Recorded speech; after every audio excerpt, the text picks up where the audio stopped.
When you think of a Viking, you probably imagine a horned helmet, right? Big beard, battle axe, and horns. Well, surprise. Real Vikings never wore horned helmets. There's no archaeological evidence, not a single one found. That image? It came from 1800s operas and costume designers. So yeah, the horns? They were added by history's biggest mythmaker, Hollywood. Vikings were fierce, but the horns? They were fiction. You think ninjas always wore black? In real life, they looked more like farmers. During Japan's Warring States period, real ninjas didn't dress like movie stars. They dressed like monks, merchants, or villagers, so they could blend in. Why wear black and scream, "I'm a ninja," when your job is to not get noticed? That's the art of true stealth. The greatest ninja is the one you never see. Did you know? The world's most famous soda, Coca-Cola, used to contain cocaine? Back in the 1880s, Coca-Cola was sold as a health drink. It actually included extracts from coca leaves. Yes, the same plant cocaine comes from. People believed it boosted energy, cured fatigue, and made you feel great. But when cocaine became illegal, they quickly changed the recipe. So today's Coke? It might still get you hooked, just not in the same way. People say that in the Middle Ages, everyone thought the earth was flat, like sailors feared falling off the edge. But that's just not true. In fact, most educated people knew the earth was round. Greek philosophers figured it out 2,000 years earlier. They even estimated Earth's size, with surprising accuracy. By the time of Columbus, the real debate wasn't, is Earth flat? It was, how big is it?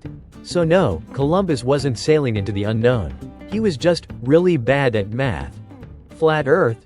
Try ancient Greece. We quote Shakespeare all the time. To be or not to be, all the world's a stage. But what if I told you? A lot of those lines, he didn't invent them. Shakespeare borrowed phrases, plots, even characters from earlier writers, plays, and poems. That was normal back then. Creativity meant remixing. He just happened to remix better than anyone else. So yes, he's a genius. But he also had great taste in what to steal. Let them eat cake. It's the most famous thing Marie Antoinette never said.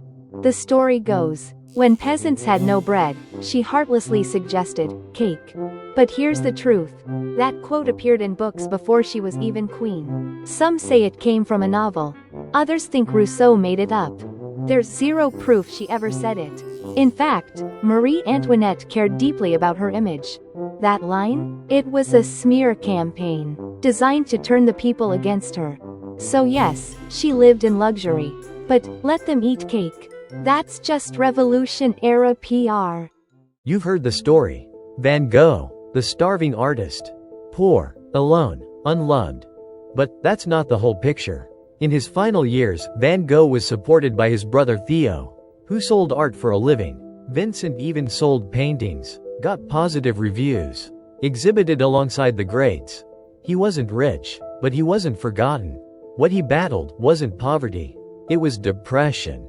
So no, he didn't die penniless in a dusty attic. He died with hope, and paint still on his hands. Earthquakes. We measure them with satellites, sensors, and computers.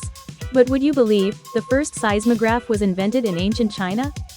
In the year 132 AD, a Chinese scientist named Zhang Heng created a giant bronze urn. It had 8 dragon heads, and 8 toads facing them. When an earthquake struck, a hidden pendulum triggered a ball to drop from a dragon's mouth into a toad below, pointing in the direction of the quake. It worked, and it stunned everyone when it detected a quake hundreds of kilometers away. No electricity, no wires, just pure ingenuity. Sometimes, the future starts way in the past. If your brain just did a backflip, smash like to unbreak history, ring so I'll haunt your feed, share to traumatize a friend.